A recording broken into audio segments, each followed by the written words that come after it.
Anda gunakan di waktu sekarang ini yang bermanfaat ya. Oke, kita punya narasumber kita yang selalu setia menemani kita, memberikan ilmunya, Bapak Dr. Syafiq, yang juga akan siap untuk menjawab pertanyaan Anda ya. Nah, kalau nanti kita mulai dengan paparan atau penjelasan Dr. Syafiq, minta tolong teman-teman, Bapak Ibu untuk mute atau matikan suaranya. Sampai nanti ada sesi pertanyaan setelah penjelasan Dr. Syafiq, kita akan buka mikrofon jika Anda ingin bertanya. Baik, sekarang tiba waktunya Dr. Syafiq silakan memberikan topik evolusi kedokteran. Monggo Dr. Syafiq.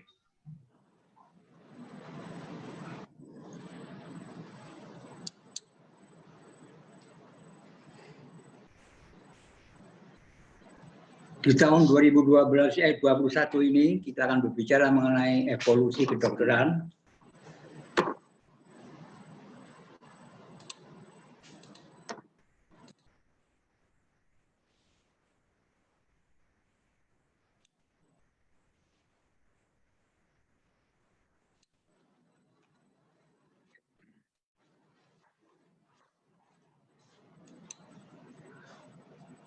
Kita mulai dengan kedokteran pada fase prasejarah.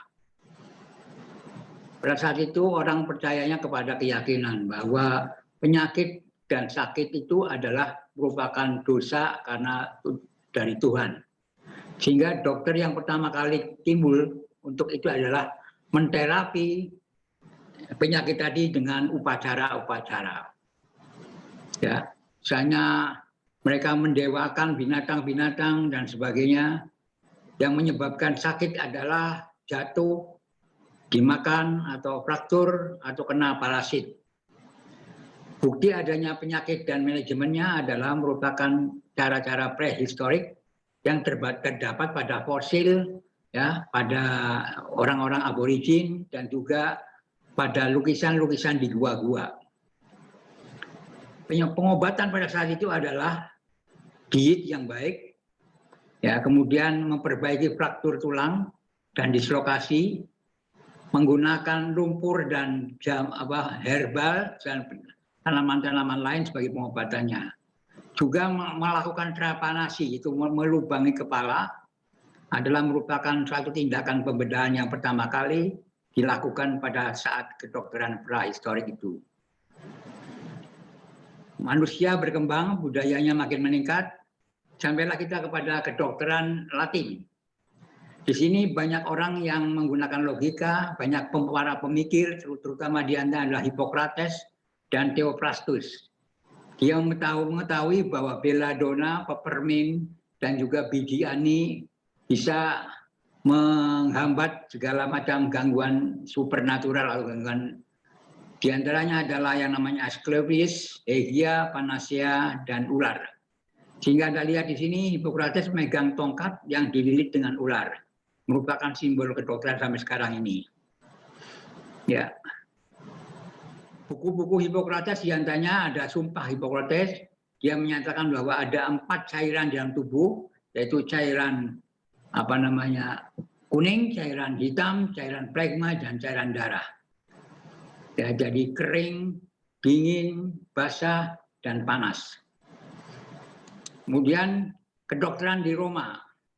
Di sini mengatakan bahwa pencegahan lebih baik daripada penyembuhan. Yang menyatakan adalah Galen.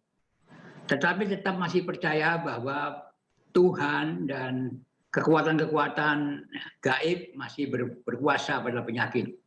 Sehingga dia mengadopsi cara berpikir dari Asclepius, sehingga dinyatakan sekarang adalah kesehatan masyarakat. Ya. Di mana diketahui bahwa 4 macam cairan dalam tubuh tadi dapat melakukan diseksi yang berlawanan, yaitu misalnya diseksi pada babi, ya, mempelajari pada otak-otak binatang, kesalahan-kesalahan yang terjadi pada manusia untuk dijadikan salah satu obat dalam pengobatannya. Sedangkan ini adalah kedokteran di masa abad 19, ya. yaitu pada abad 20, ya, kita kenal adanya obat terapi anti diabetes oral, yaitu dengan cara mengionisasi radiasi dengan leukemia, dengan menggunakan saccharin dan menggunakan terapi untuk karsinoma kandung kemih. Juga menggunakan efek thalidomide, menggunakan ostrogen, dan juga menggunakan untuk kanker endometrium.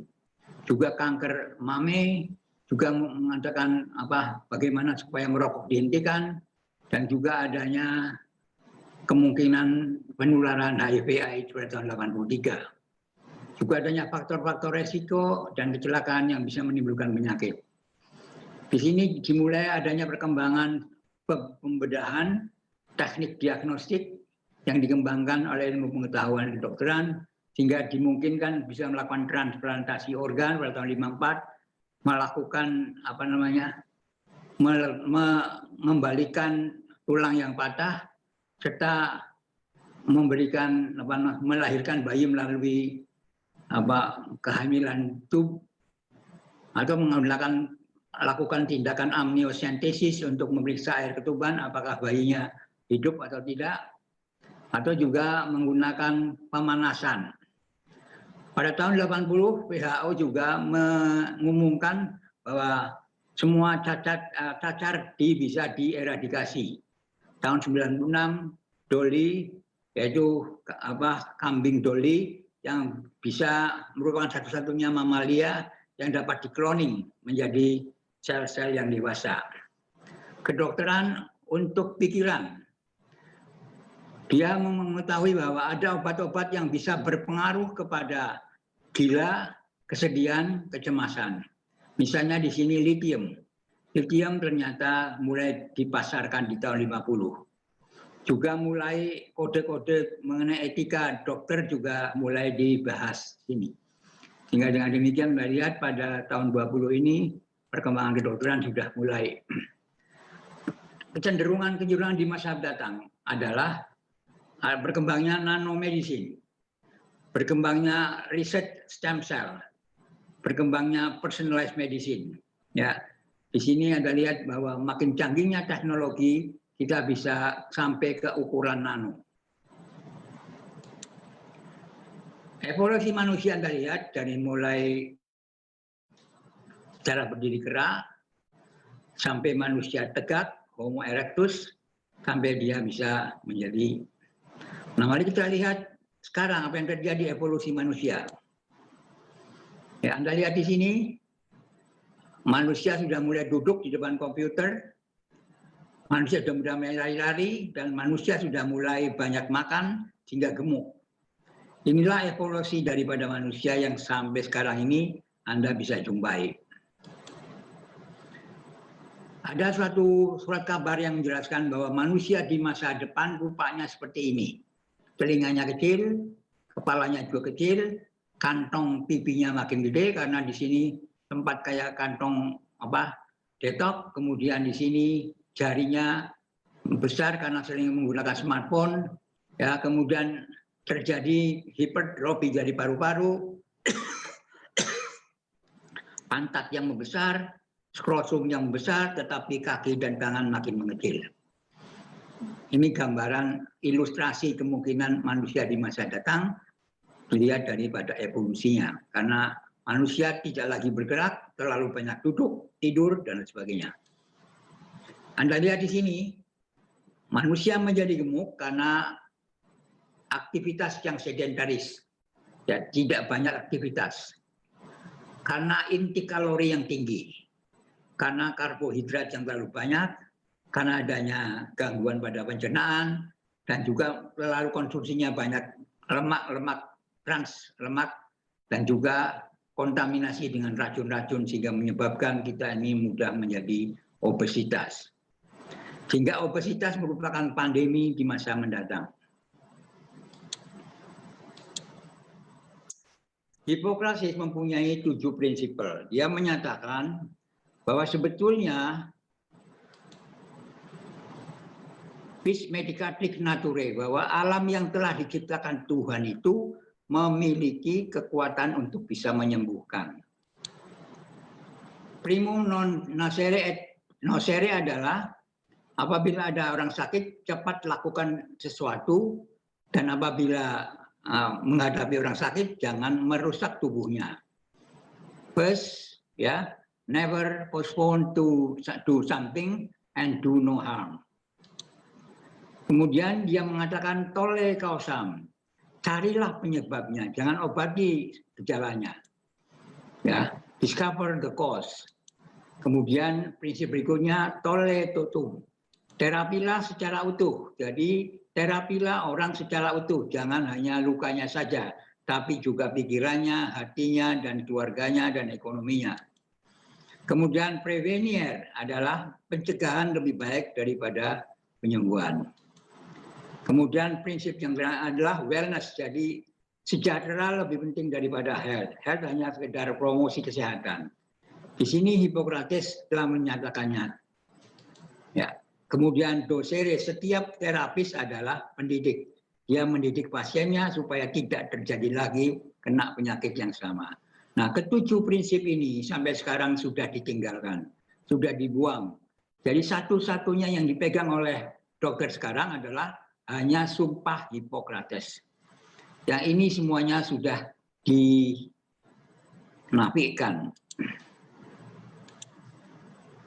Nah, ini mengapa terjadi? Ada kedokteran timur, ada kedokteran barat. Dulu orang sangat, pada prehistorik, orang sangat takjub dengan alam sekitarnya. Sehingga dia mendewakan semua yang ada di alam sekitarnya. Maka disebut kosmopatia. Dia mengobati dengan upacara-upacara, dengan nyanyian-nyanyian, yang meminta bahwa dewa padi, dewa pohon yang besar, yang dia takuti, yang dia takjubi, untuk mengobati dia. Maka kemudian berkembanglah dia menjadi dua arah. Yang satu namanya naturopatia, tetap masih mempertahankan bahwa alam penuh dengan penyembuhan. Yang kedua adalah allopatia, manusia mulai membuat alat, tombak, ya, untuk ataupun panah ataupun sesuatu yang ditusukkan, namanya allopatia. Nah, sehingga manusia sekarang mulai cenderung lebih menyukai pada hasil karyanya. Nah, allopatia inilah yang menimbulkan apa yang disebut dengan conventional medicine, kedokteran yang sekarang ada atau kedokteran barat yang sekarang ada.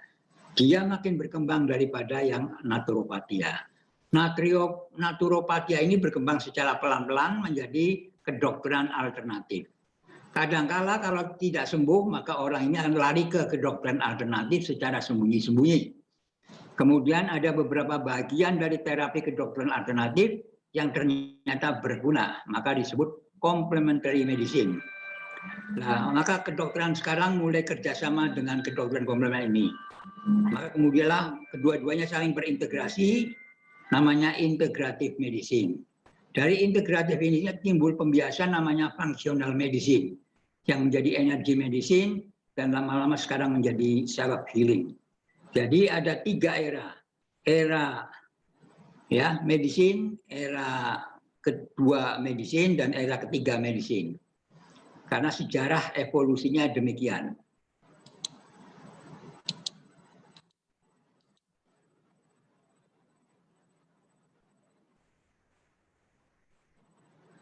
Nah, Anda lihat di sini bahwa era pertama adalah orang sangat mementingkan kesehatan lingkungan, maka disebut Hygieia. The God of Health adalah Tuhan dari kesehatan. Jadi kebersihan lingkungan sangat penting. Tapi ternyata dengan cara ini tetap saja penyakit makin banyak. Maka bergeserlah dari kedokteran ini ke kedokteran yang Aesculapius, adalah pentingnya obat. Inilah yang sekarang melanda di kedokteran barat dan sampai di Indonesia, bahwa obat adalah untuk penyakit. Maka di sini banyak orang membentuk atau menciptakan obat-obat dan juga menciptakan penyakit-penyakit.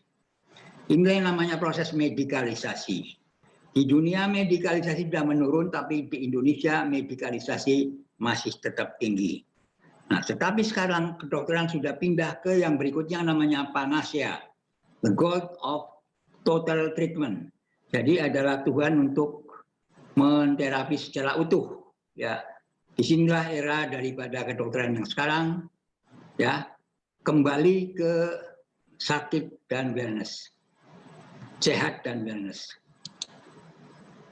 Ini Anda lihat, ini dewa Apollo, adalah dokter dari anak dari Zeus, dan ini Asclepius, ya, Tuhan dari obat. Ini Hygieia, dewi untuk kesehatan, dan Panacea, dewi daripada penyembuhan. Sekarang sudah sampai ke era Panacea.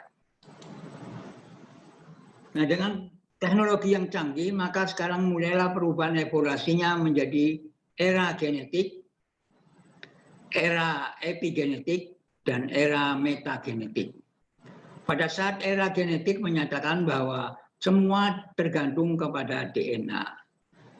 DNA akan menentukan RNA, dan RNA akan membentuk protein. Kita ingat bahwa protein itu adalah fungsi yang paling utama dari struktur-struktur tubuh. Jadi protein inilah manusianya sel. Jadi dengan adanya DNA, RNA, dan protein ini, maka kita merupakan korban dari genetik. Jadi kalau orang tuanya genetiknya jelek, maka kita menjadi jelek.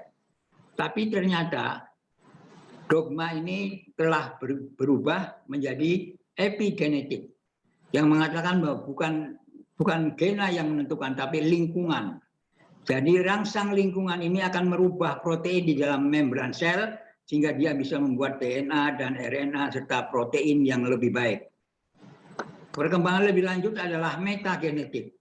Bukan hanya lingkungan, pikiran kita, kesadaran kita akan bisa membuat DNA potensial 97%, dan dia akan memerintah coding DNA yang 3% untuk membuat RNA, membuat protein, dan membuat kesadaran baru. Inilah evolusi kedokteran yang sekarang kita anut. Jadi kita sudah sampai pada metagenetik. Nah, konsep metagenetik ini adalah sama dengan kedokteran timur yang sekarang ada, atau naturopati yang tadi saya gambarkan tadi. Jadi sebetulnya kedokteran barat sudah ketemu lagi dengan kedokteran timur. Nah, apa bedanya antara kedokteran barat dan kedokteran timur? Kalau kedokteran barat itu selalu melihat hanya bagian-bagian saja. Karena apa? Dia menggunakan cara berpikir logika otak kiri. Sedangkan kedokteran timur lebih menggunakan otak kanan. Dia secara holistik melihat secara utuh dengan intuisinya, dengan imajinasinya, sehingga dengan demikian sekarang eranya bertemu bahwa Barat ketemu dengan Timur. Sehingga kita jumpai apa yang disebut dengan integratif medicine. Jadi kedokteran Barat, kedokteran alopatia tadi, osteopatia, regeneratif kedokteran, kedokteran holistik, naturopati, dan functional medicine. Inilah bentuk perkembangan kedokteran di masa sekarang yang kelihatannya banyak rancuan-rancuan, tapi lama-lama kita akan menuju ke di sini. Holistic and naturopathic medicine atau kedokteran timur. Nah, karena dia menggunakan otak kiri, kedokteran barat itu adalah selalu berpegangan semua itu karena penyakit. Ada penyakit harus ada obat. Obat dan penyakit tidak bisa dipisahkan. Sehingga akibatnya terjadilah kematian karena obat atau cacat karena obat-obat juga. Tetapi kalau kedokteran timur dia mengatakan bukan penyakit, yang adalah keseimbangan. Ya, keseimbangan itulah yang menyebabkan kita tubuh menjadi indah, dan kita akan menjadi yakin, dan kita menjadi manusia yang sejati. Inilah kedokteran Barat menuju ke kedokteran Timur. Apa bedanya obat dengan tanaman dan obat dengan kimia?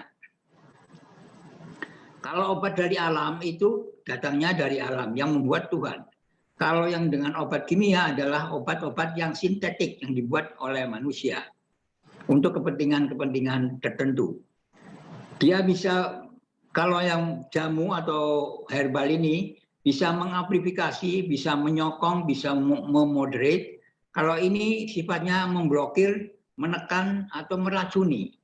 Kalau yang jamu justru bukan meracuni. Jadi auti jelas fungsinya di sini, bukan di sini. Ya, kemudian obat-obat yang datang dari tanaman ini adalah bersifat multidimensi. Kalau ini satu dimensi saja. Jadi satu penyakit obatnya macam-macam. Kalau ini satu jamu dapat digunakan berbagai macam, misalnya kayak AOT tadi. Kemudian dia selalu menopang homeostatis.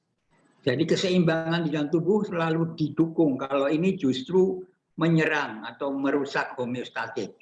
Ya, seakan-akan manusia kayak robot saja. Dan tempat-tempat reseptor daripada jamu herbal ini adalah sangat peka. Kalau ini sangat membingungkan dan bisa menimbulkan reseptor-reseptor yang justru malah menghambat dan malah bisa menimbulkan efek samping yang banyak. Kalau ini jelas-jelas menyokong imunitas. Kalau ini menekan imunitas.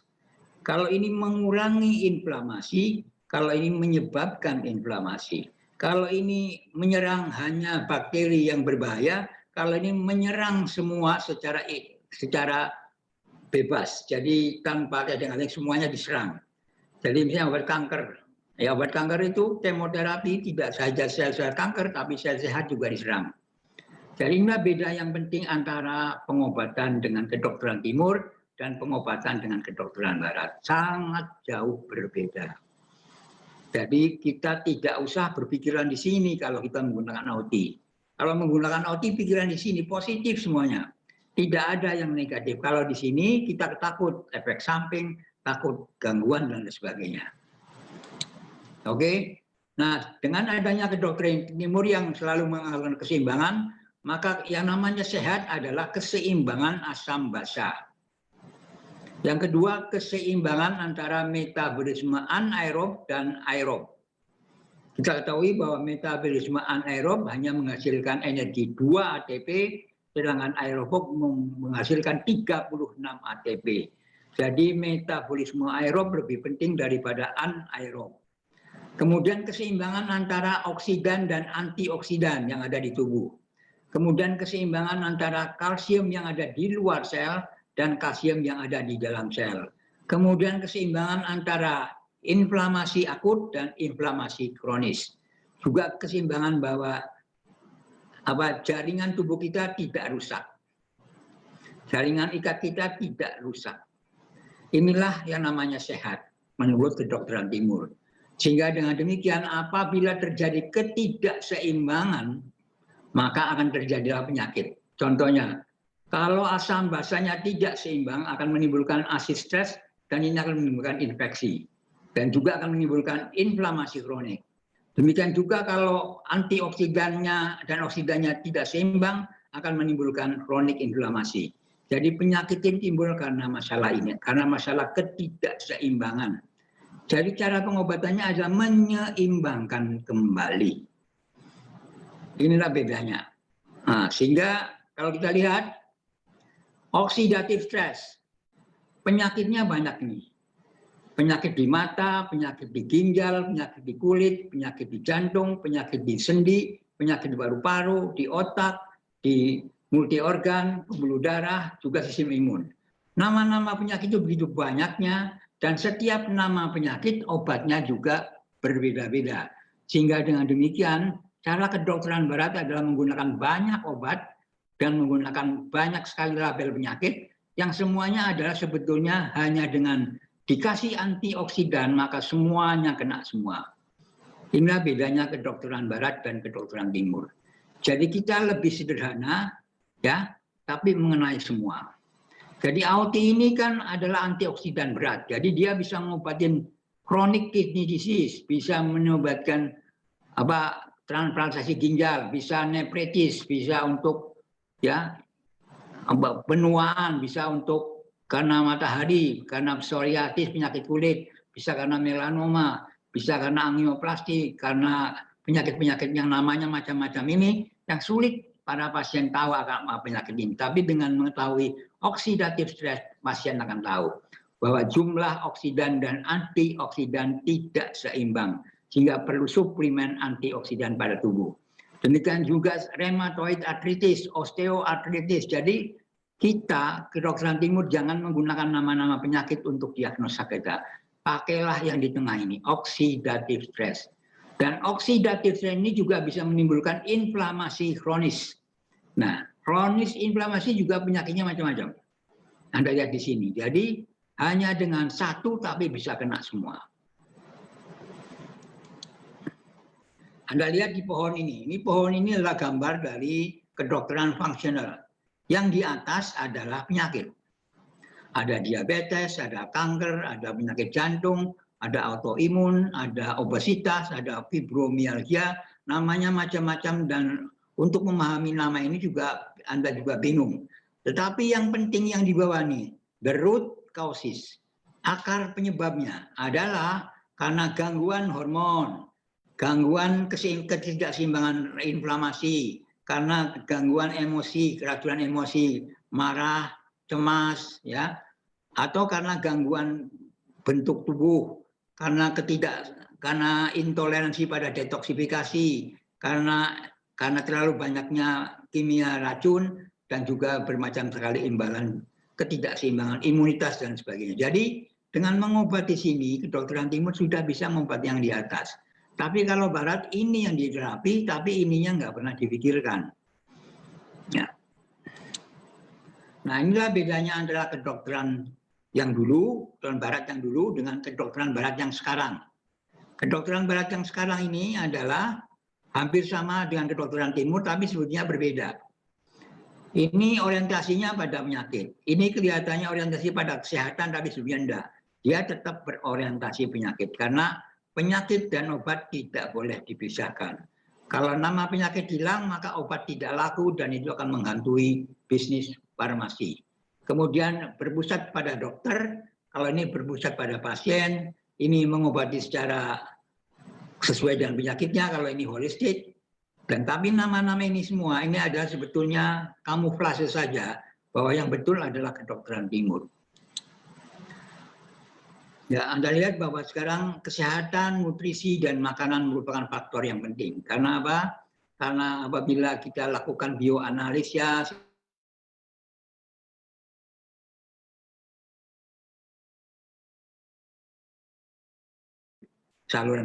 saluran pencernaan yang bisa mempengaruhi otak, sehingga menimbulkan obesitas, gangguan metabolisme, ya, gangguan kesehatan lambung, dan juga peradangan. Anda lihat di sini, kedokteran timur ada di sini. Ini kedokteran barat, ada psikiatri, ada gastroenterolog, ada endo. Ini semuanya alam pikirannya adalah spesialisasi. Dokter umum nggak laku, lebih banyak dokter spesialis. Makin spesialis, makin tinggi masalahnya dan jauh dari akar permasalahan. Sehingga dengan demikian, itulah mengapa sekarang penyakit bukannya makin menghilang, justru makin banyak. Nah, kita sudah tahu bahwa kita adalah makhluk independen, interdependent. Kita ini makhluk yang mandiri, tapi tidak bisa dipisahkan dari lingkungan. Maka akibatnya manusia mempunyai keseimbangan dengan lingkungan luar, juga keseimbangan dengan lingkungan dalam.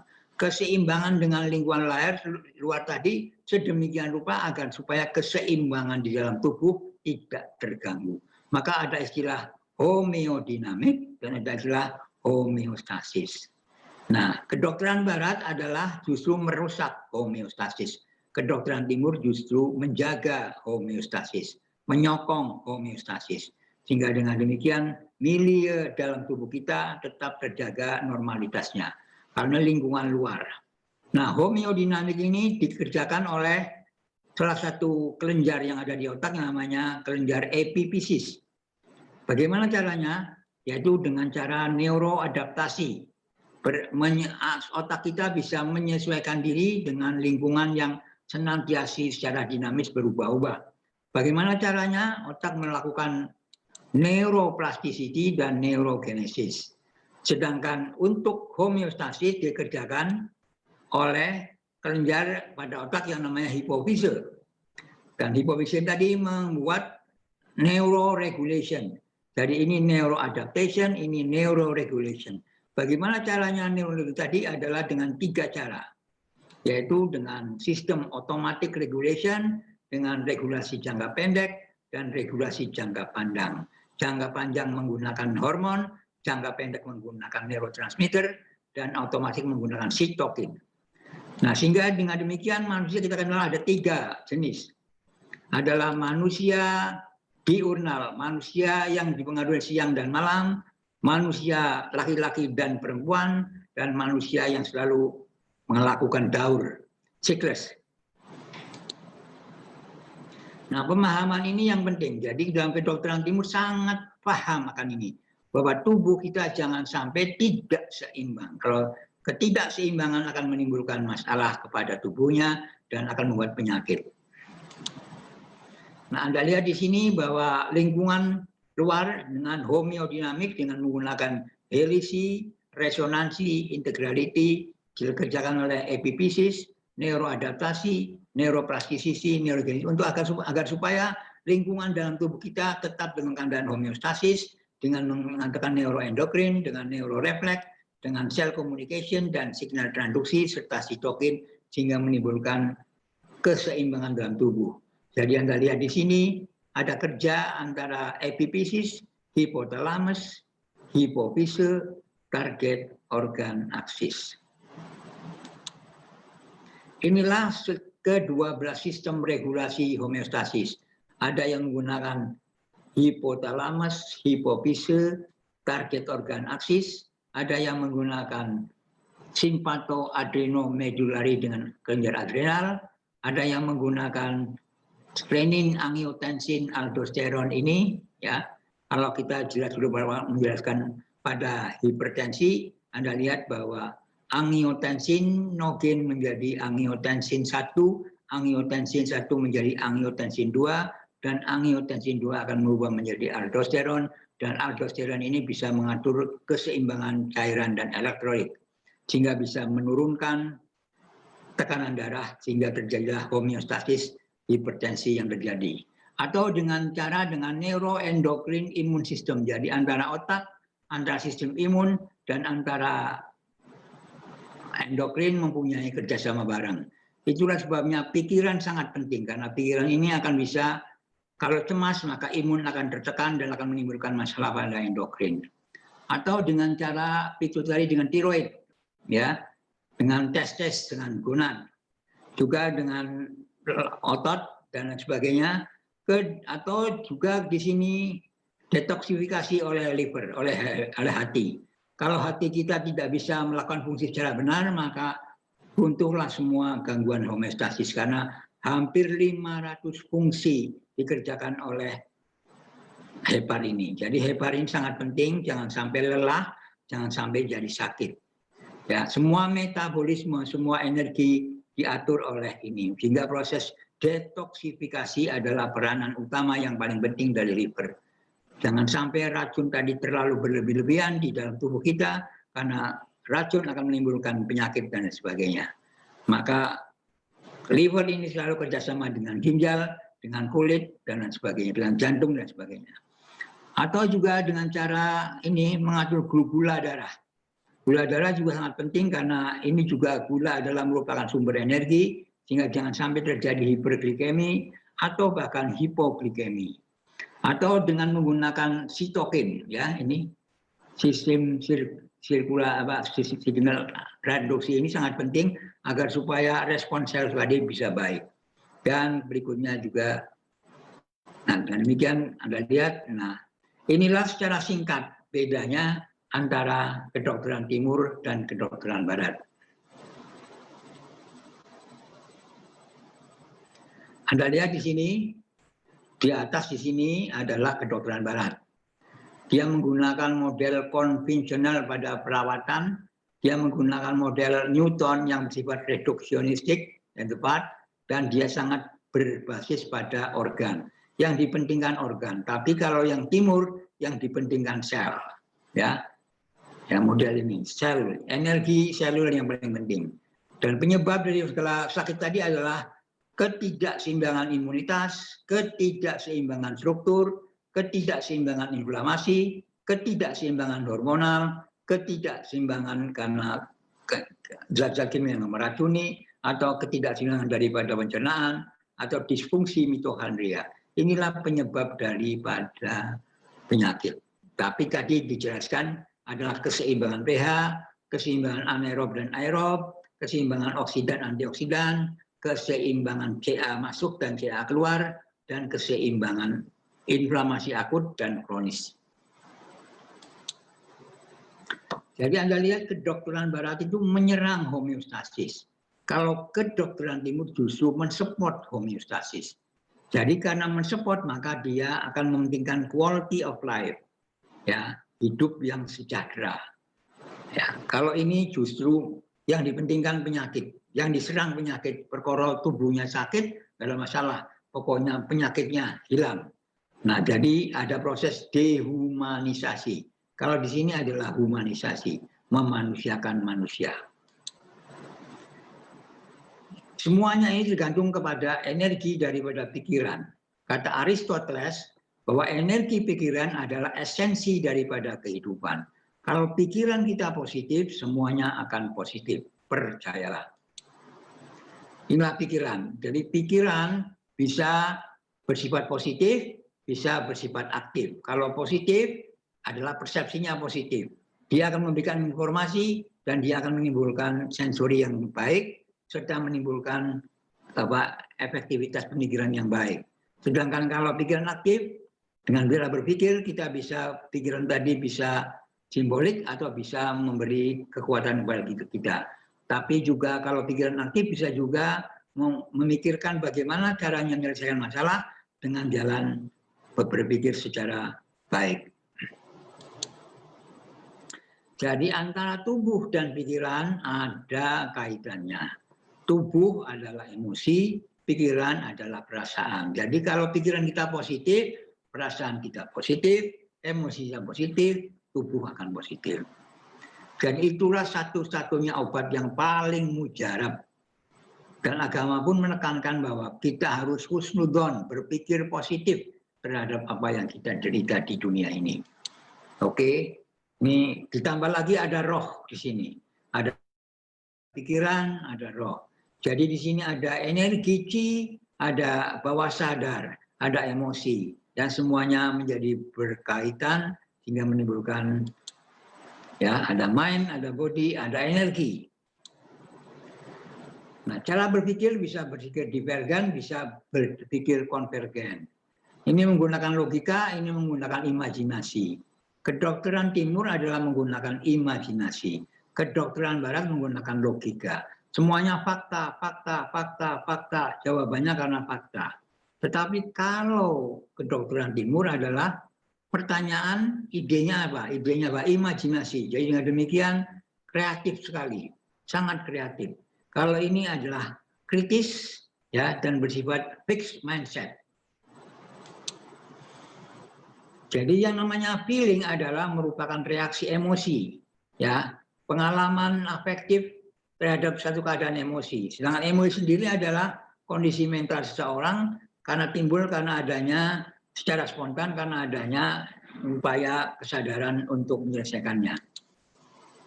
Nah, semua ini juga tergantung kepada sistem keyakinan kita. Sistem keyakinan kita dibentuk oleh persepsi yang kita lakukan dan juga aksi yang kita lakukan karena kita yakin. Kalau persepsinya salah, maka aksinya salah. Jadi kalau kita tidak yakin sama OT, ya aksinya juga akan menimbulkan masalah.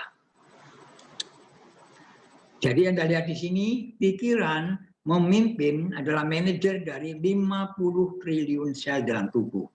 Bayangkan, ini presiden kita. Kalau presiden kita baik, semuanya menjadi baik. Kalau ini sudah ragu-ragu, maka semuanya ragu-ragu. Nah, Anda lihat di sini, dengan hipnosis kita bisa mempengaruhi alam bawah sadar. Kebiasaan kita, emosi kita, mekanisme proteksi kita, ingatan-ingatan yang mengganggu kita, semuanya dapat dihipnosis sehingga bisa menjadi baik. Ini adalah faktor kritis. Ini adalah pikiran yang sadari. Jadi hipnosis adalah cara yang dilakukan oleh seseorang untuk supaya berpikiran positif. Atau juga digunakan dengan afirmasi. Afirmasi tiap pagi bangun tidur, kita berpikir positif, kita ini bisa, jangan bilang tidak bisa, belum bisa, oke, dan sebagainya. Pikiran-pikiran positif tadi akan menimbulkan, kita akan menimbulkan pikiran yang sadar yang baik dan akan menyembuhkan dan akan memerintah semua organ-organ tadi melalui homeodinamik dan homeostasis. Inilah gambaran dari hipotalamus dan hipofisis.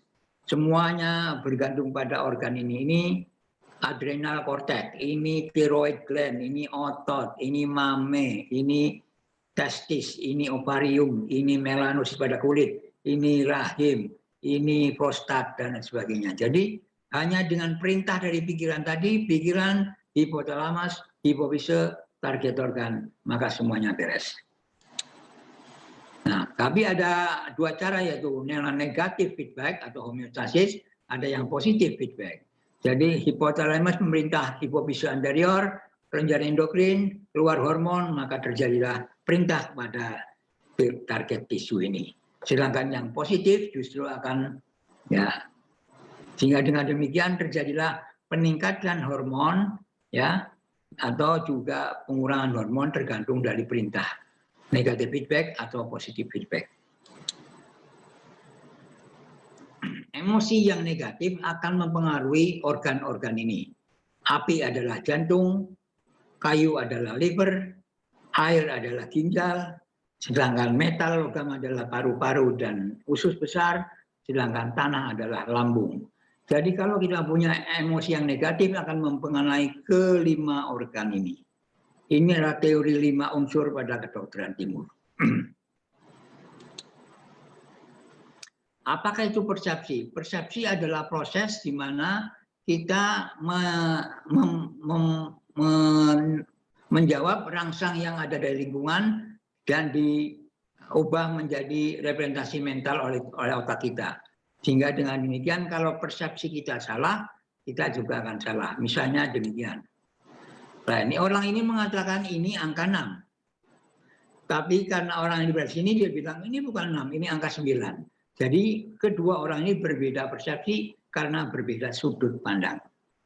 Demikian juga ini orang mengatakan bahwa balok ini ada 4, 1, 2, 3, 4. Tapi dia bilang 3, 1, 2, 3. Jadi ini kadang-kadang membingungkan antara pendapat seorang dan lain. Dia bilang 4, di sini 3 karena persepsi orang berbeda-beda. Jadi persepsi yang positif akan menimbulkan efek yang positif. Persepsi yang ragu-ragu akan menimbulkan masalah. Harus yakin. Jadi pikiran adalah apa yang kita pikir. Perilaku adalah apa yang kita lakukan. Emosi adalah apa yang kita rasakan. Kalau dikembangkan lagi, bahasa, pikiran, dan budaya merupakan 3 hal yang sangat penting. Jadi ternyata pikiran kita akan membuat bahasa dan bahasa akan membuat budaya. Keyakinan kita adalah menjelaskan interpretasi kita terhadap sesuatu statement di masa depan, prediksi di masa depan. Kemudian dievaluasi dengan kualitasnya dan akan ditentukan konklusinya gimana. Jadi semuanya tergantung pada keyakinan kita. Nah, keyakinan dapat menjadi energi yang dapat disebarluaskan pada membran sel ini sehingga menimbulkan respons sel yang positif. Misalnya ekspresinya genanya menjadi positif, aktivasi enzimnya menjadi positif, sintase proteinnya menjadi benar, proliferasi selnya menjadi benar, pertumbuhan, diferensiasi dan sebagainya menjadi benar sehingga sel akan dalam kondisi sehat hanya karena energi pikiran. Nah, terapi dengan pikiran ini sangat penting karena dia melebihi dari terapi keseimbangan kedokteran timur. Hanya dengan terapi energi akan merilekskan tubuh, akan melepaskan endorfin, akan merilekskan otot, akan meningkatkan peredaran, akan meningkatkan oksigen, akan meningkatkan zat gizi yang diserap, akan mempengaruhi setiap sel dalam tubuh, akan meningkatkan enzim, akan mengatur hormon, dan akan melepaskan toksin-toksin serta menimbulkan pertumbuhan sel yang sehat.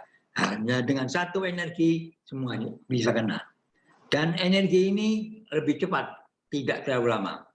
Ya, karena energi langsung pergi ke inti sel sehingga langsung terjadi DNA.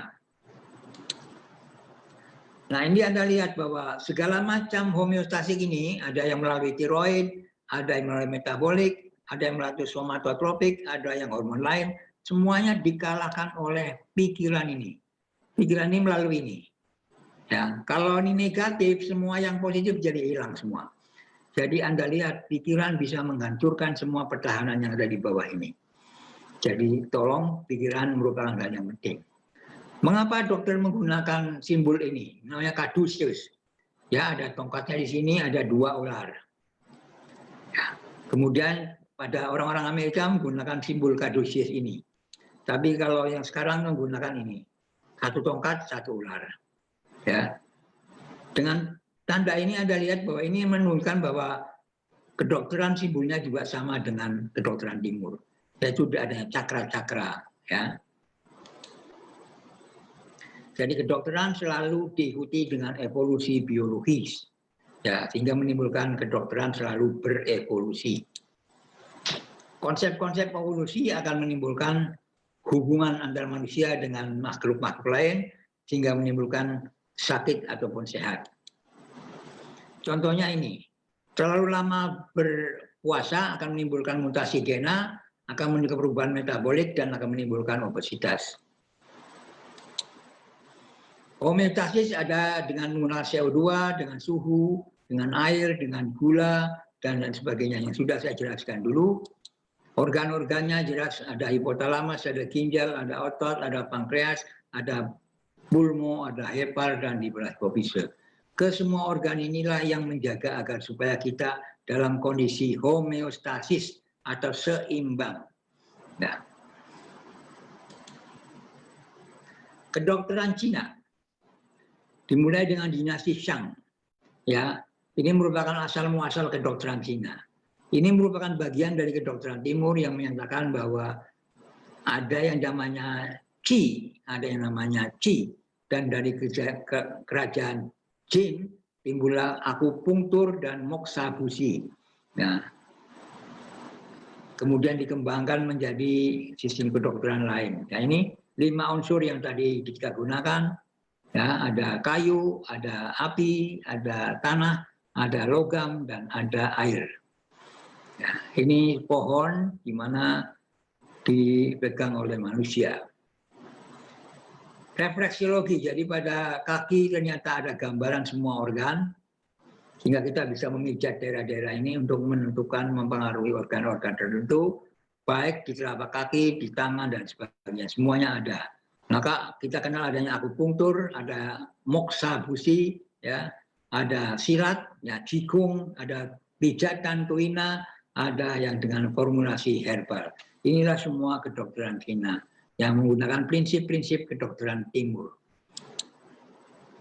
Kalau ini adalah kedokteran di abad 19, adanya penemuan-penemuan bahwa ini oleh orang-orang yang menemukan obat anestesi dan sebagainya. Ini Florence Nightingale yang mengatakan bahwa perlunya tender laker, rasa cinta kasih, adanya stetoskop, adanya mencegah dari kolera dan sebagainya.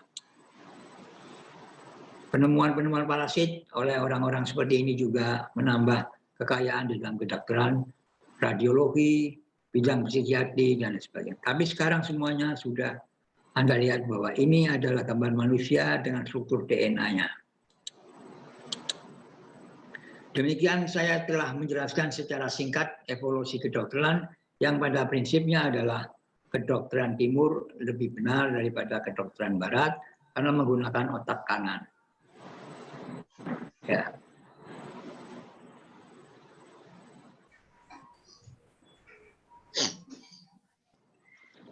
Begitu, Pak Radit. Baik, Dr. Syafiq. Wah, luar biasa ya penjelasannya ya. Kita diajak melihat secara rinci nih teman-teman, juga Bapak Ibu, evolusi atau perubahan kedokteran ya. Dari masa awal sekali keberadaan manusia sampai sekarang yang paling canggih.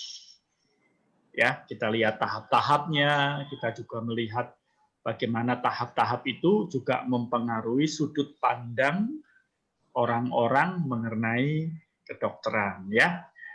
Ini pasti juga menimbulkan pertanyaan di dalam benak teman-teman nih ya. Saya yakin ini ya, karena pembahasannya cukup menarik ya, dan benar-benar itu membantu kita melihat secara luas mengenai perubahan kedokteran ya. Baik, untuk menyingkat waktunya saya buka sesi pertanyaan ya. Kalau ada teman-teman yang mau bertanya bisa unmute mikrofonnya atau buka mikrofonnya supaya Dr. Syafiq bisa melihat juga. Kalau boleh bisa buka kamera sekalian supaya kita bisa lihat penampilan atau visual Anda, membantu Dr. Syafiq untuk lebih komunikatif dengan Anda ya. Baik, silahkan untuk penanya yang pertama. Silakan, saya kasih kesempatan.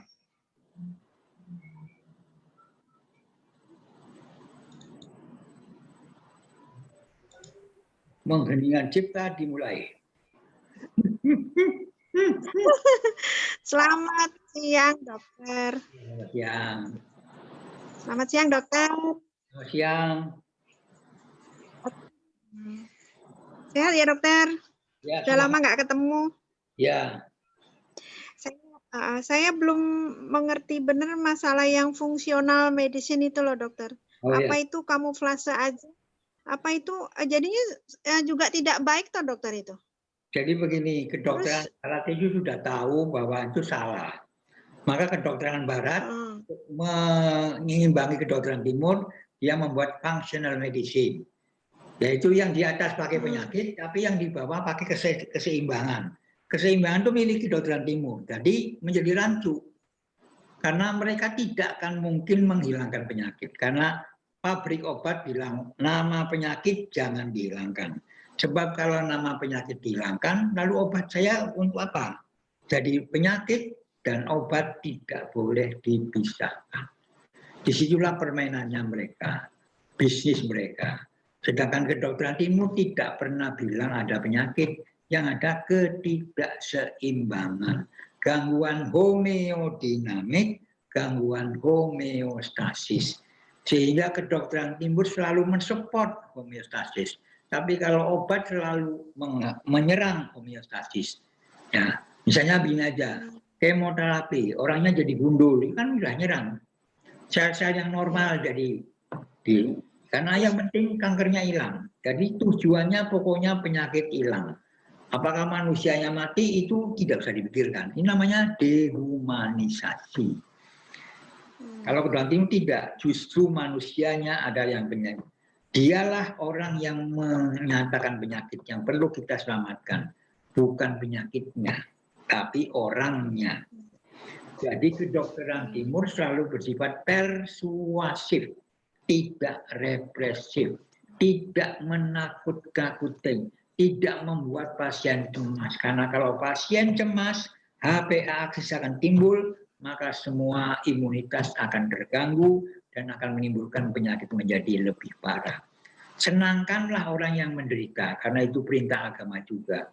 Jadi kalau ada orang sakit, senyumlah kita, kasihanilah mereka dengan cinta kasih melalui WA, melalui smartphone kita, welas asih. Itulah kedokteran timur. Pendekatannya dengan hati, bukan dengan obat. Begitu, Bu Ayu? Iya, jadi tetap aja sama dengan yang apa itu namanya kedokteran barat ya, dokter, yang fungsional medicine. Ditutupi gitu ya, dokter. Nanti kalau ditanya kedokteran timur loh, saya juga keseimbangan, tapi permainannya nama penyakit. Karena nama penyakit itu nggak penting, itu label saja. Ya, yang penting organ yang tidak seimbang yang mana? Akarnya. Ya, kalau orang kedokteran Cina, 5 unsur mana yang lemah? Apakah unsur kayunya, apakah unsur logamnya, apa unsur tanahnya?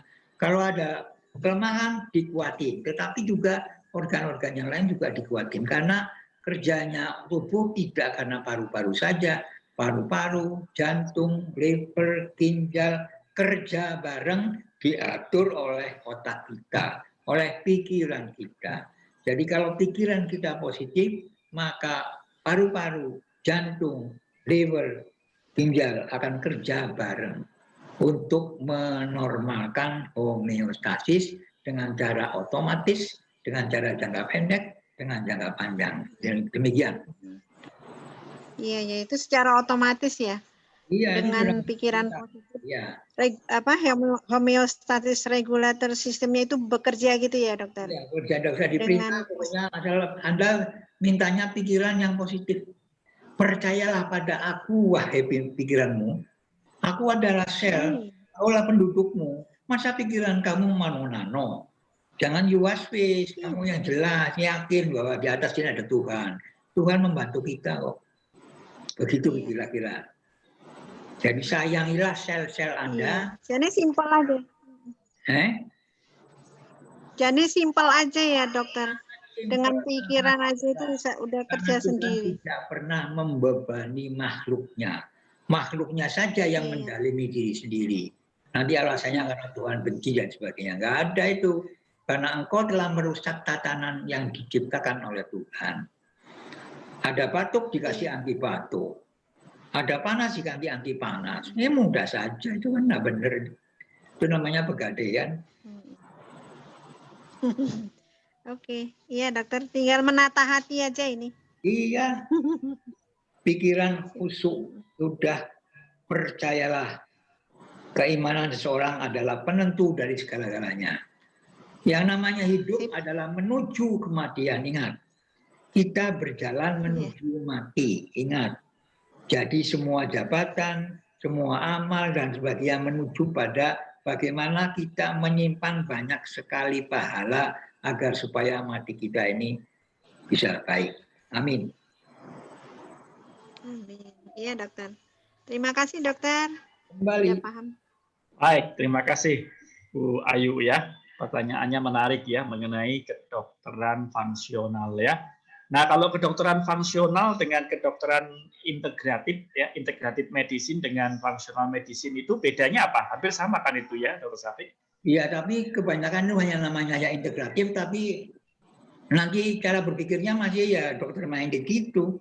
Sekarang orang-orang terapis jamu itu juga berpikirannya kayak dokter. Anda saja selalu tanya penyakit, bukan tanya masalah keseimbangan. Ya loh? Karena menamakan itu lebih enak. Oh, ini namanya si A. Tapi apa penyebab si A? Nggak tahu aku, yang penting si A obatnya itu. Si B obatnya itu. Jadi dia mengamalkan penyakit, obat, penyakit, obat. Itu kan kayak buku resep. Masa tubuh dianggap seperti itu? Tidak. Orang sakit karena pikirannya negatif, karena gangguan emosi, gangguan homeostasis, gangguan macam-macam. Itu kita perlu telusuri. Ini manusia, bukan barang. Jadi kita sama pasien harus dengan hati, jangan dengan uang, dengan bisnis.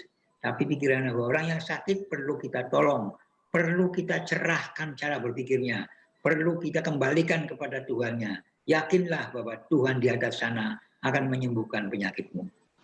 Tidak ada satu penyakit yang membunuh manusia. Manusia itu mati karena SK sudah dibuat oleh Tuhan. Itu aja. Oke, dokter. Nah, kalau yang disebut kedokteran timur berarti juga termasuk kedokteran Chinese ya, medicine tradisional, kemudian yang dari India, termasuk dari Indonesia juga ya, itu semua kedokteran timur ya. Ya, jadi kedokteran timur malah saya menggunakan pakai istilah Eastern medicine supaya sesuai dengan Western medicine gitu. Ya. Tapi kalau saya bilang kedokteran Cina, seakan-akan Cina yang paling baik, enggak. Ya. Karena pendekatan Cina, Mesir, Lebanon, dan banyak sekali negara-negara timur, semuanya punya cara-cara yang kalau kita uraikan adalah dia ingin supaya tubuh antara pikiran, tubuh, dan roh selalu satu.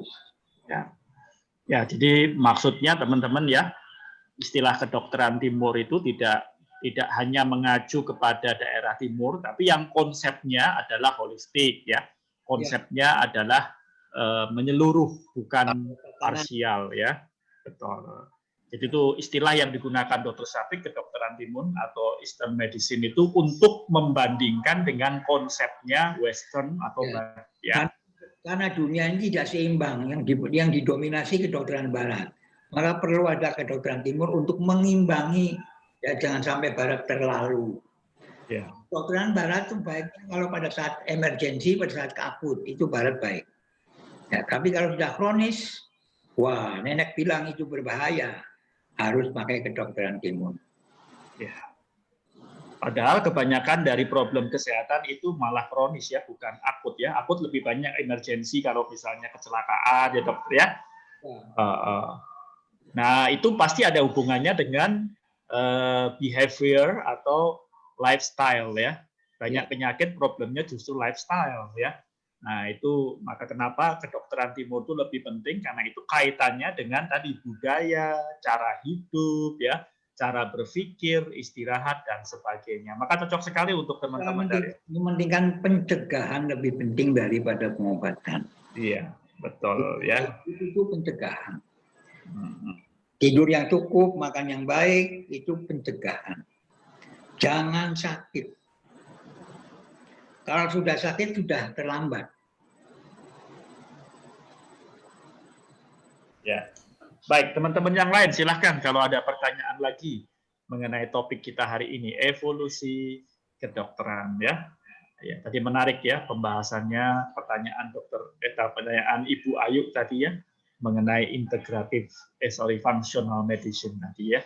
Jadi teman-teman selalu diingatkan kalau kita berbicara kita menggunakan pola pikir kedokteran timur atau yang mungkin lebih enak disebut biographical model ketimbang disease model ya. Kalau kita ngomongnya penyakitnya ini, ini penyakit apa, kita sebenarnya konsep pola pikir kedokteran barat atau disease model ya. Jauh lebih bagus kita bicara mengenai ketidakseimbangan ya, homeostasisnya terganggu, pola pikirnya dan sebagainya ya. Oke, silakan teman-teman yang lain yang mau bertanya.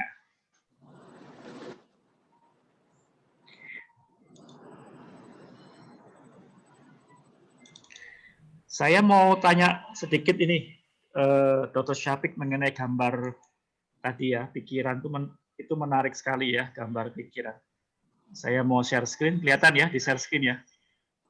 Silakan. Bentar ya. Oke, saya mau tanya ini loh, gambar. Sorry. Iya. Sedikit mengenai. Nah, ini dokter ya. Ini kan ada conscious mind, otak pikiran sadar, dan unconscious atau subconscious, berarti kan alam di bawah sadar. Terus kemudian ada critical factor, terus ada panah, ini mental, ini masuk. Kira-kira maksudnya bagaimana, dokter? Jadi karena ini faktor kritis, ini kan dipengaruhi oleh ini pikiran yang tidak sadar.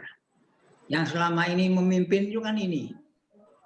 Kita sudah selama 0 sampai 7 tahun dikuasai oleh lingkungan yang menghantui kita. Jadi jawaban kita selalu dari sini, tidak dari sini. Nah, dengan hipnosis maka ininya dinaikkan supaya bisa menyelesaikan ini, sehingga critical faktornya dihilangin. Sehingga dia bisa menghasilkan ini sesuatu yang berbeda. Ini memasukkan perintah. Anda adalah tidur. Tidurlah Anda, maka tidur.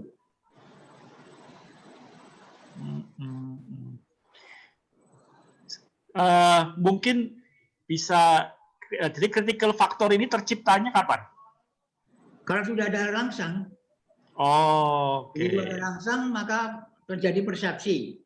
Persepsi dibawahi oleh bawah sadar ini. Persepsinya bisa salah, perasaannya bisa berlebih-lebihan, sehingga akibatnya dia takut. Nah, semuanya yang kesadaran ini jadi tidak ingat di sini adalah memorinya kan temporer. Ya, ada willpower, ada analisis, ada rationality. Ini kadang kalah oleh ini. Ya, seharusnya yang benar itu yang memimpin yang conscious mind ya. Iya, jadi kalau kita mengadakan afirmasi yang positif di dalam cara hidup, maka menebalkan ini. Critical faktornya bisa menjawab secara baik. Maka hipnosis dari orang luar atau hipnosis sendiri-sendiri adalah baik. Self hipnosis lebih baik daripada hipnosis oleh orang. Karena kalau hipnosis orang lain itu kadang-kala hal-hal yang rahasia bisa diungkapkan. Oh ya, benar, betul, benar ya. Jauh lebih bagus self hipnosis ya. Iya. Berarti self hipnosis bagian dari self healing juga ya? Iya, jadi self hipnosis dengan meditasi itu self hipnosis. Meditasi itu self hipnosis, Pak. Ya, afirmasi kepada diri sendiri ya. Sholat khusyuk itu juga hipnosis. Berzikir itu juga hipnosis. Ya. Nah, bedanya antara subconsciousness sama unconsciousness apa, dokter? Ini kan alam bawah sadar, ini tidak sadar. Oh. Ini adalah perpustakaan memori-memori yang tersimpan di sini tanpa Anda sadari. Jadi kalau misalnya Anda lagi ada masalah, ininya diem. Begitu ada masalah, ini keluar. Kadang-kala berupa mimpi buruk. Nah, karena ini terpendam. Oke.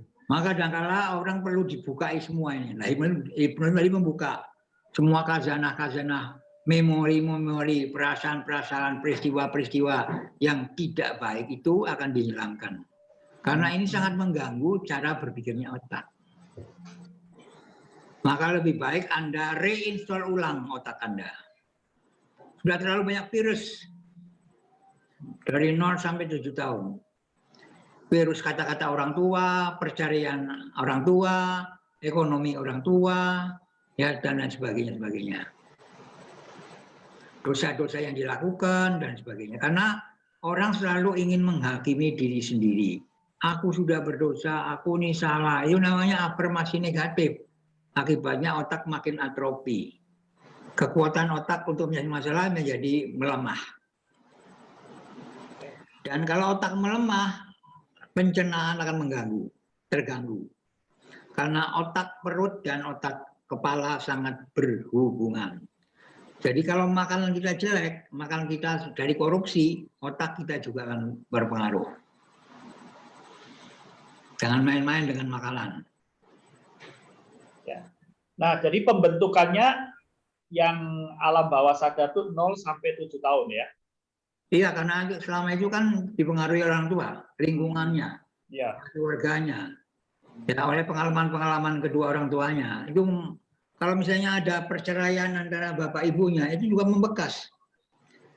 Mungkin dia pada waktu mau kawin memilih, dia takut nanti seperti kayak ayah dan ibunya. Atau melihat pertengkaran antara ayah dengan ibu yang memukul dan sebagainya, itu terekam semua. Oke, ya menarik ya. Dan itu akan menjadi pola untuk membuat keputusan di kemudian hari ya. Jadi otak kita kayak CCTV, semuanya direkam semuanya. Tapi kadang-kadang tidak muncul, tapi pada suatu saat dia akan muncul. Berupa mimpi buruk, berupa rasa ketakutan, kekhawatiran, ataupun ide-ide yang sama. Ya, ini menarik ya. Terima kasih dokter untuk penjelasannya ya. Ini menarik sekali ini gambar tadi ya. Oke, silakan teman-teman yang lain yang ingin bertanya lebih jauh mengenai evolusi kedokteran ya. Kita masih punya waktu kira-kira 10 menitan untuk teman-teman yang ingin bertanya mengenai kedokteran timur. Berarti kalau ya silakan. Halo? Ya, silakan. Boleh tanya lagi, Dok? Boleh. Halo? Iya, boleh. Kalau yang self hypnosis itu self hypnotis dokter. Nah, Iya. itu apa untuk kan tadi ada yang bilang dokter untuk membongkar. Itu membongkarnya itu gimana ya dokter maksudnya? Kan saya udah bilang, dia bangun pagi diafirmasi. Ya, afirmasi yang positif. Atau kadang-kala pada waktu tahajud Anda nangis, ungkapkan semua masalah-masalah kepada Tuhan. Itu kan sama dengan mengeluarkan, hendek-hendeknya dikeluarin. Atau Anda curhat pada seseorang yang Anda percaya. Ya, timbul nasihat dari tadi ya, bisa. Atau Anda sendiri berpikir terus-menerus juga akan menimbulkan masalah. Jadi banyak cara untuk afirmasi yang positif itu. Ya. Mindfulness itu ya, Dok? Iya. Ya. Yang penting kalau Ibu yakin bahwa itu positif, positif semua.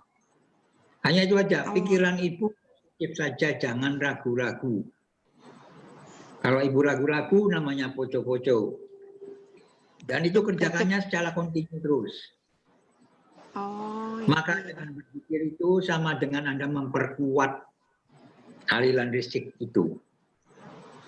Mengingat akan Tuhan, Tuhan selalu mengampuni, Tuhan akan memberi banyak petunjuk dan sebagainya. Bahwa rezeki itu tidak hanya uang, rezeki itu banyak macam-macam, selalu berpositif pikirannya, selalu melihat bahwa orang sakit itu biasa, orang sakit mati itu biasa, tidak masalah. Semua orang itu akan mati. Mati itu bukan karena penyakit, karena memang SK-nya udah turun. Semua itu dasarnya keyakinan dan keimanan. Jadi Tuhan selalu mengatakan, itu orang manusia, berimanlah kamu. Karena orang yang beriman selalu menimbulkan perilaku yang positif. Orang yang beriman menyayangi orang lain. Orang yang beriman selalu bersedekah. Orang yang beriman macam-macam juga. Maka pentingnya adalah beriman. Orang kalau yakin, wajahnya akan kelihatan yakin. Tidak ragu-ragu. Matanya akan menyinarkan sinar yang begitu kuat. Karena yakin. Kalau orang yang tidak yakin, maka kelihatan mulutnya, kedipan matanya, dan semua perilakunya akan kelihatan dia ragu-ragu. Tangannya bergemetar dan sebagainya. Tapi kalau orang yakin, tidak. Latahsan, latah. Aku tidak sedih, aku tidak takut karena ada Tuhan. Jadi kayak Datur mau menganu pedang pada Nabi, ya.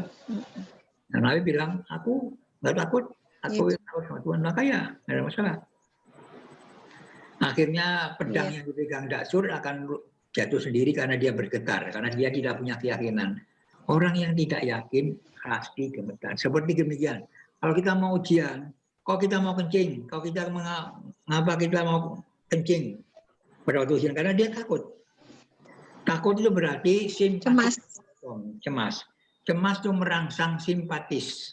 Hingga timbullah kencing, mau defekasi, mau pikiran, dan sebagainya.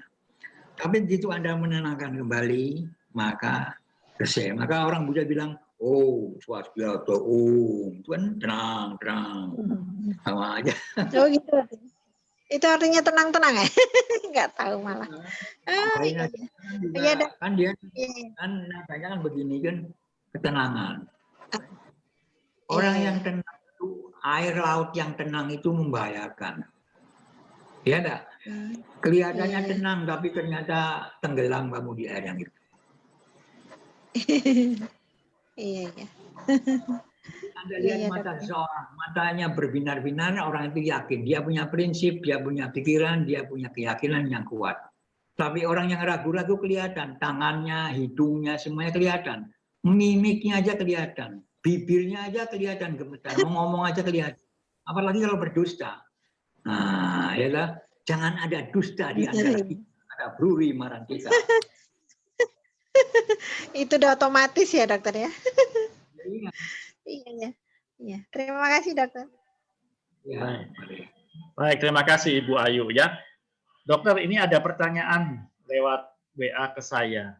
Dia tanya, kalau OT itu termasuk kedokteran timur atau kedokteran barat ya? Ya kedokteran timur mau menggunakan teh kok. Kalau teh dari Bandung tidak, itu kedokteran barat. Kalau kedokteran timur. Iya, betul. Jadi dia bekerja secara holistik ya, dokter ya? Dia menggunakan daun teh. Yang menciptakan teh siapa? Bukan pabrik. Ya Tuhan. Malah ada yang manusia kadang-kala dibuat hijau, dibuat teh putih. Itu manusia. Itu preparation-nya aja. Fermentasinya. Tapi ternyata efeknya makin digitukan makin baik. Kalau terlalu berlebih-lebihan, penyedap, pewarna, dan sebagainya, nenek bilang itu berbahaya. Maka auti itu sudah yakinlah. Ya. Nah, kalau begitu, kalau orang menggunakan auti juga harus punya konsep kedokteran timur ya, harus punya konsep kedokteran timur. Kalau nggak yakin nggak sembuh. Anda makan obat yang apa saja kalau nggak yakin nggak akan sembuh. Betul, benar ya. Oke, ini menarik sekali ya. Silakan teman-teman yang lain kalau mau bertanya, masih ada kesempatan ya. Oke. Jadi kalau kedokteran timur itu sifatnya 2025 dikatakan di tahun 2025 yang namanya dokter adalah pasien itu sendiri. Ya kan itu konsep biographical model atau kedokteran timur begitu ya. Yang mengobati diri kita adalah pasien ya. Pengobat hanya berperan untuk membantu pasienlah yang mengobati dirinya sendiri. Yang punya pikiran itu bukan dokter, yang punya pikiran itu pasien itu sendiri. Jadi pikiran pasiennya itu positif, ya tidak perlu dokter, ngapain? Dia hanya perlu Tuhan. Oke. Ya, teman-teman, jadi jelas sekali OT itu support untuk homeostasis ya. Jadi tidak bersifat untuk represif ya, tapi kalau obat-obat atau drug itu bersifat represif atau justru menyerang kepada homeostasis ya. Oke, silakan teman-teman yang lain yang mau bertanya lebih lanjut mengenai kedokteran timur. Masih ada waktu, saya buka ya, kira-kira 5 menit lagi untuk bertanya ya. Silakan.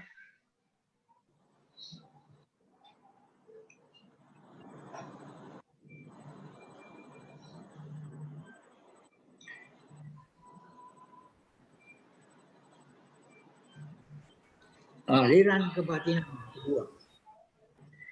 Dokter, tanya lagi ah.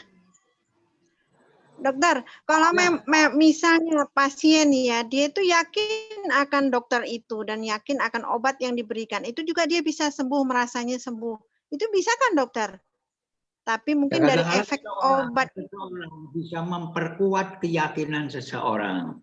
Tapi orang yang dipercaya langsung bilang, Anda jangan yakin pada saya, yakin kepada yang saya gunakan juga, yaitu Tuhan gitu. Jadi gunanya terapis itu jangan langsung karena yakin maka dia sombong. Jangan, ingat. Anda tinggal bilang, karena dia sudah percaya pada Anda bilang bahwa semuanya ada yang lebih hebat. Yang bisa menyembuhkan ibu adalah Tuhan. Maka cintailah Tuhan.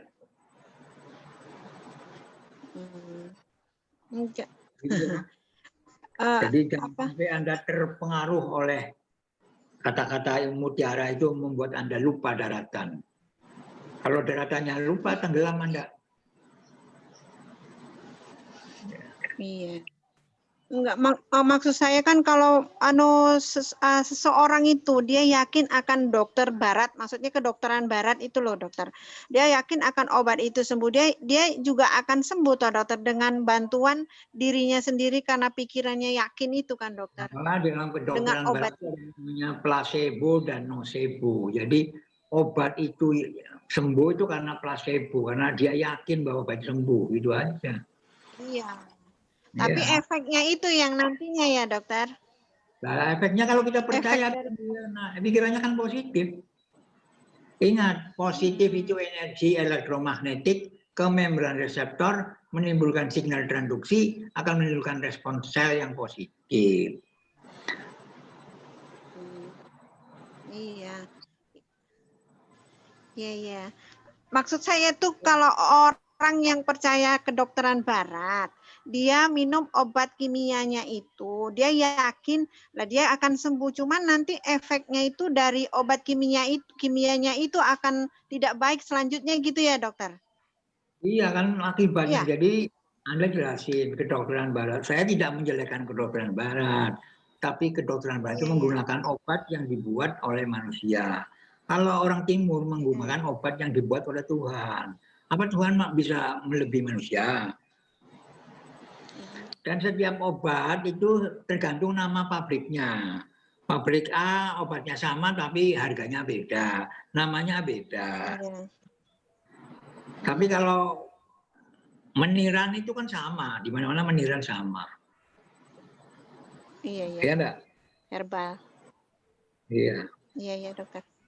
Iya. Terima kasih. Itu pakai energi. Pengobatan dengan energi positif, dengan senang, dengan yakin, itu juga bisa tanpa obat, tanpa jamu juga bisa. Iya. Coba Pak Radit, saya perlihatkan slide mengenai perkembangan terapi. Perkembangan terapi, oke. Sebentar saya tunjukkan slide perkembangan terapi. Ya. Bukan. Terus. Ya, mundur ya. Bentar. Mundur. Ya, hop tadi. Ya. Jadi orang dulu pengobatannya pakai doa, pakai mantra-mantra. Karena pada saat itu budaya manusia belum berkembang. Dia Dewi Sri, ada pohon yang gede, maka doanya di situ pada binatang, pada patung, doa, mantra.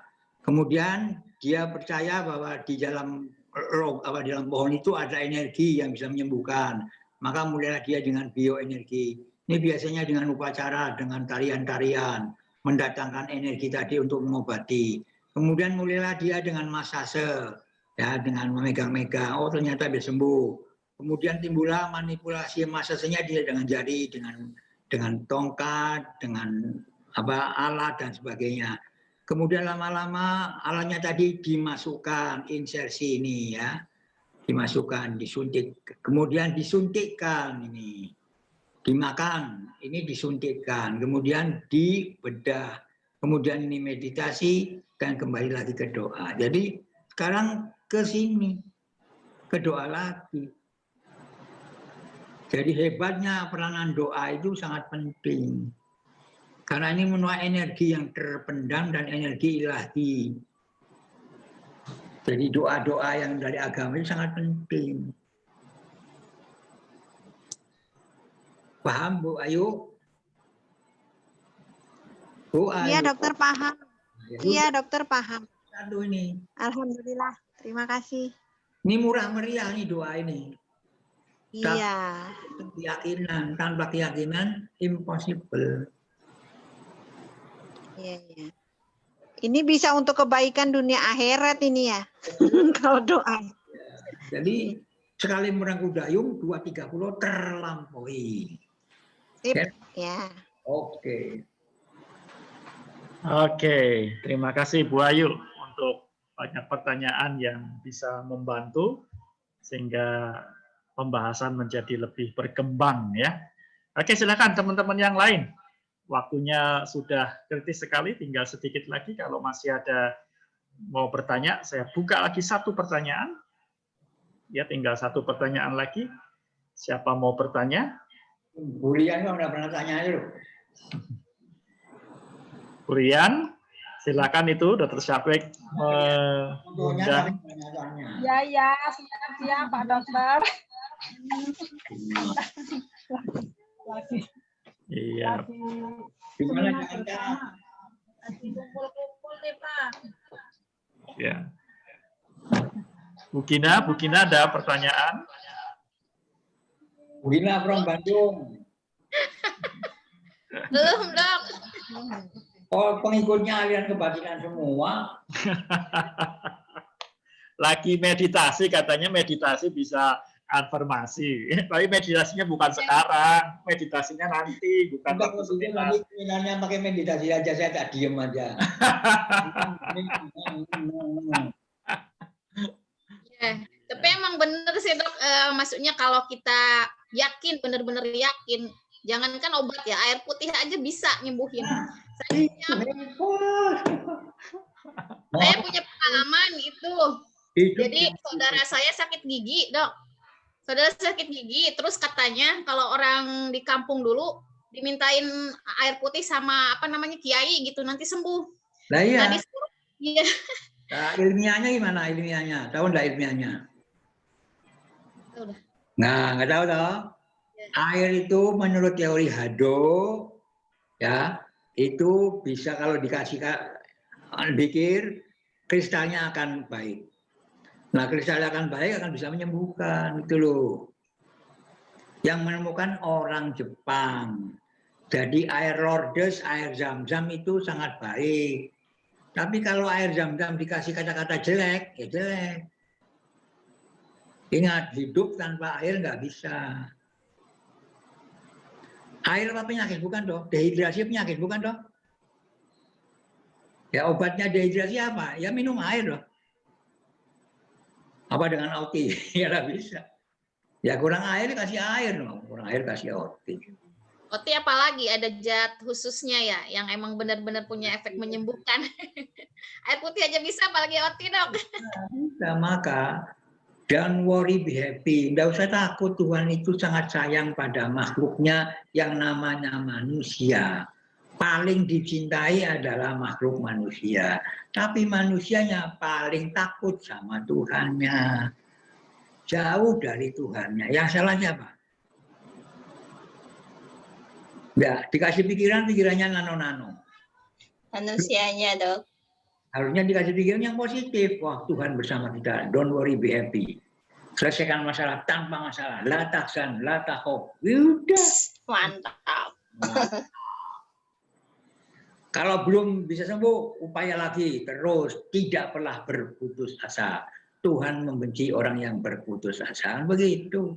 Never give up. Boy. Ya enggak? Bagaimana Bu Rian? Kok kelihatan gitu putih, kenapa itu? Ada aja. Dok, saya yang mau nanya, Dok. Boleh. Bagaimana kita mengembangkan menguatkan hipnoterapi itu untuk selalu berpikiran positif, selalu istilahnya mensugesti konsumen itu. Bagaimana caranya? Ya, ingat enggak pada waktu pelatihan saya bilang, kalau menghadapi pasien, masuklah ke dalam alam pikirannya. Kalau alam pikirannya belum betul, betulkan dulu. Kalau sudah betul, nanti dia mencari kamu karena dia percaya sama dirimu, apa katamu akan nurut. Tapi selama ada jarak di antara engkau dan dia, ya juga jarak. Jadi jangan langsung ujuk-ujuk oke, jangan. Pikirannya dulu tangkap dia. Ya seperti Anda pada waktu bercinta lah, begitulah ya enggak. Masa langsung kasih kado ya, jangan. Jak nikah, Dok. Tuhan. Baru head to head, baru hand to hand gitu. Semua itu ada urutannya. Membuat orang percaya sama Auti lebih baik daripada orang membeli Auti. Betul? Karena orang yang percaya Auti, dia bisa beli di mana-mana, tidak harus melalui Anda, betul? Begitu. Maka cintailah Auti. Jangan cintailah produk-produk kita itu, Mas Pion. Siap, Dok.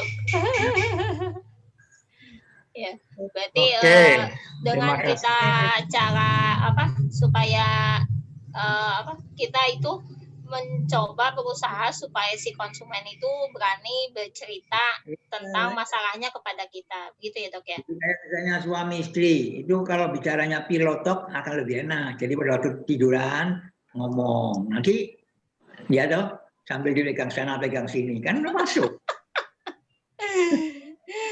Ya. Komunikasi antar manusia itu ada seninya. Jadi tangkap pikirannya. Karena persepsi yang salah akan membuat masalah berbagai. Sekarang dia percaya Auti, besoknya nggak percaya, nanti dia lapor. Nah ternyata Auti meracuni. Gimana jawaban kamu? Karena terlalu terburu-buru. Buatlah dia yang mengejar Anda, bukan Anda mengejar dia. Ya loh. Kalau sudah kenal bahwa soto di sana enak, dia akan mencari sendiri, ya loh. Nah, membuat orang percaya itulah yang penting. Ya, siap. Rumpahkanlah kata-kata dengan welas asih, dengan love. Orang akan percaya. Ya enggak? Sinar mata kamu, senyum kamu, belayan kamu akan membuat dia tenang. Wah, saya sakit ternyata ada orang yang perhatikan. Perhatian dari dirimu itu mewakili perhatian kantor Auti. Oh ternyata orang-orang Auti itu hebat-hebat ya. Nah itu aja sudah hebat tuh. Kita manusia yang punya akal, punya seni, punya macam-macam. Auti kan tidak bisa ngomong, betul nggak? Kapsulnya kan tidak bisa ngomong, tapi yang ngomong kita. Maka produk yang baik tergantung sama SDM yang berkualitas. Kalau SDM-nya tidak berkualitas, produknya jadi jelek. Apalagi kalau Anda menjual produk, waduh kacau. Akhirnya jual beli. Betul? Kalau jual beli, baiknya beli bis. Karena beli bis binatang yang paling kaya, karena dia bisa membeli bis kok. Daripada beruang, lebih baik beli bis. Begitulah the art of marketing. Seninya memasarkan. Tangkap pikirannya, tangkap hatinya, dia tak akan lari pergi mana. Dia akan mencari diriku karena dia rindu setengah mati pada diriku. Nah begitu. Kalau sudah sampai baru auti, itu aja. Iya, iya. Siap, siap. Terima kasih, dokter. Sudah, Durian diam aja yo. Setuju enggak? Oh, Wah, dia setuju. itu kok diam aja itu loh. Colek. Dia langsung bilang, Aku lo nyimak. ya, Burian itu lagi terus boleh burian. Ini bulan. Pak tuh lagi ngumpul. bola ya itu. Mau makan gitu udah ngajak-ngajak ya. Nah, pantesan kalau dipanggilin diam aja orang lagi. Belum, Pak. Belum, Pak. Belum, Pak. Belum. Aduh, ini makin Masih tadi. nyimak, Pak. Pokoknya dia terjadi. Sebelum makan ngajak-ngajak kok, dokter. Tuh, tunggu ya tapi ini, Pak. Dia nggak tahu. Pak ini, Pak. Kirim begini. Buai sini, buai. Belum makan, Pak. Oh, Pak Nyusun. Lewat Iya. lewat JNE. Aceh. iya jadinya Kurian jadinya kamu ketahuan. Aku semua malah tenang aja, Pak. Makanya Iya. ngumpet fotonya doang.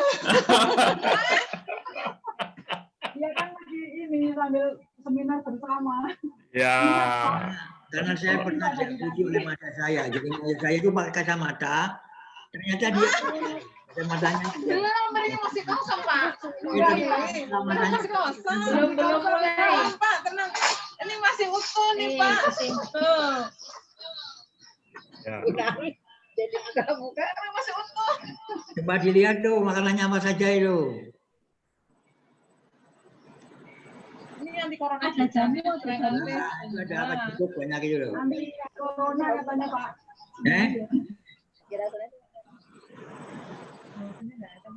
Corona itu jangan dilawan. Virus tidak bisa dilawan. Virus bisanya persuasif. Makin dilawan dia bermutasi. Makin bermutasi makin sulit. Begitu. Yang penting pertahanan tubuh dijaga. Dengan iman yang kuat. Iman, imun, aman. Tuh. Nah, pakai masker tapi imunnya jelek ya sama aja. Kalau dengan vaksin, dokter? Sama aja bohong.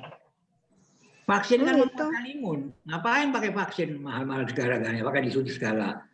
Kan tubuh sudah punya prajurit sendiri. Kalau saya makan sesuatu, imun saya selalu senang, selalu yakin, imunitasnya meningkat. Endorfin meningkat, imun meningkat. Kan begitu.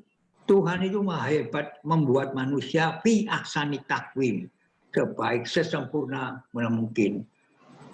Masa takut sama corona? Ada kayak gue lah. Ya enggak? Ya takutnya sama Tuhan, yang takut sama corona gitu loh.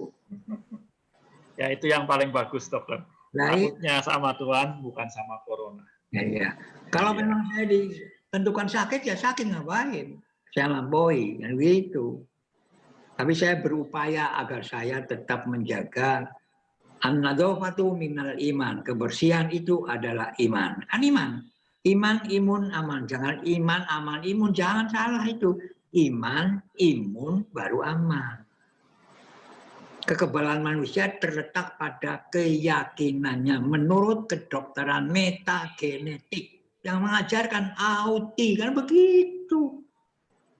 Oh sama-sama ternyata sedih juga, takut juga. Makin takut imunnya makin drop. Begitu Mbak Rian. Wajah kamu kelihatannya bingung. Enggak, Iya. kan mendengarkan Pak. Mendengarkan tapi Kawan. antara ragu-ragu antara Kerawang dan Bekasi. Ya. Oh iya. Bukan, ini karena sudah waktunya makan tapi belum makan. Jadi jadi lemas, makanya bingung, nggak bisa fokus. Itulah sebabnya. Iya, ketahuan. Oke lah, baik teman-teman, waktu kita sudah terbatas. Ya, ini saatnya harus diakhiri ya. Imunitasnya turun loh. Itulah Pak Safik. Makanya harus gitu. Harus kita akhiri nih ya, karena Bu Rian sudah imunitasnya turun ini ya, sudah lapar nih. Jadi kita akan akhiri ya. Terima kasih teman-teman ya. Terima kasih Dr. Syafiq untuk paparannya. Terima kasih juga teman-teman, Ibu Rian. Salam juga untuk teman-teman yang berada di situ. Kita akan ketemu kembali nanti di hari Selasa dan hari Sabtu. Kita selalu punya ya kirim. Iya. Katanya mau ikut makan, Pak, nggak jadi. Iya. Oke. Baik, kita akan ketemu lagi. Mari kita bersama-sama terus maju bersama dengan Oti. Dahsyat. Terima kasih.